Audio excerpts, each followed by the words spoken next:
वो जमीन ही से है और जमीन ही की कहता है। जो आसमान से आता है वो सबसे ऊपर है। जो कुछ उसने देखा और सुना उसकी गवाही देता है और कोई उसकी गवाही कबूल नहीं करता।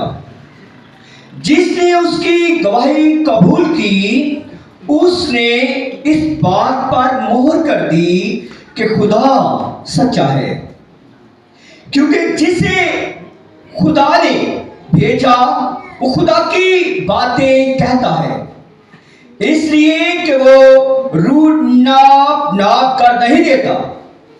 बाप बेटे से मोहब्बत रखता है और उसने सब चीजें उसके हाथ में दे दी है। जो बेटे पर ईमान लाता है हमेशा की जिंदगी उसकी है।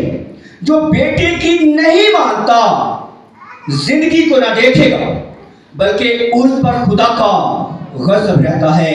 खुदा उनके पाक कलाम की सलाह से हम सब पर बड़ी बरकत नाज़िल हो, आमीन।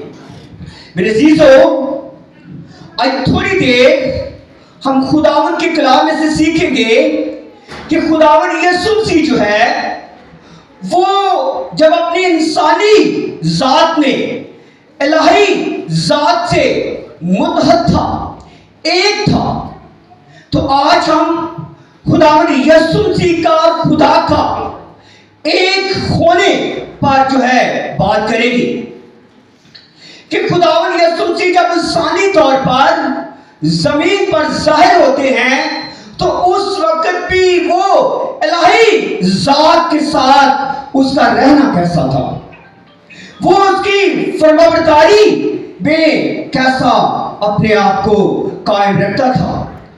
तो उस वक्त वो रूह कुदस के साथ बेहद मुकद्दस और मसा किया गया, जिसमें हिकमत और मार्फत के सब खजाने रखे हैं, ये उसके अंदर मौजूद थे। बाप को पसंद आया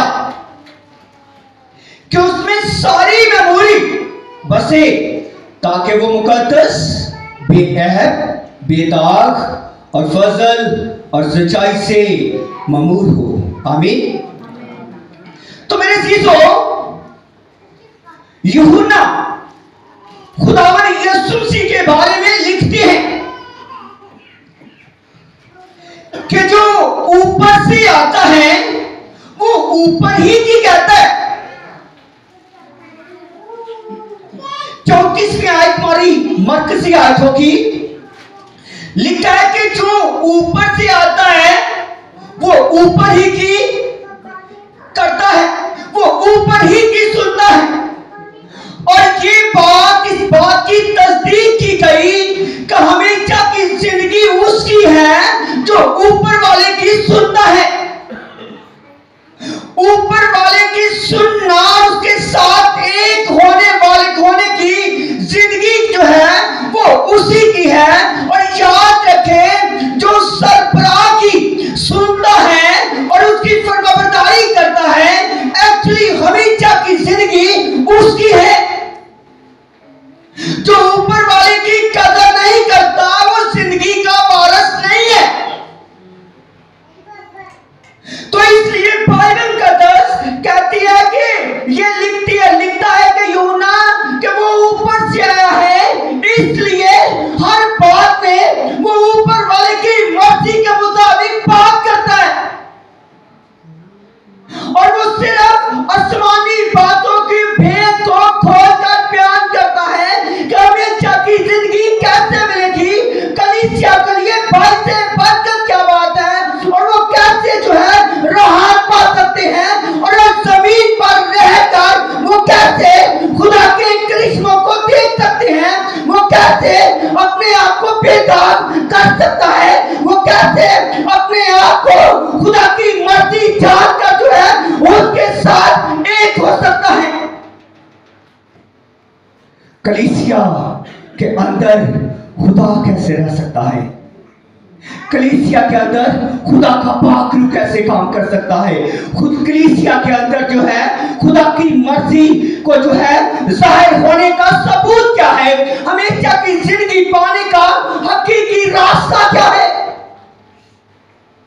वो एक ही है। आमीन। लेकिन यहां पर जो जमीन का है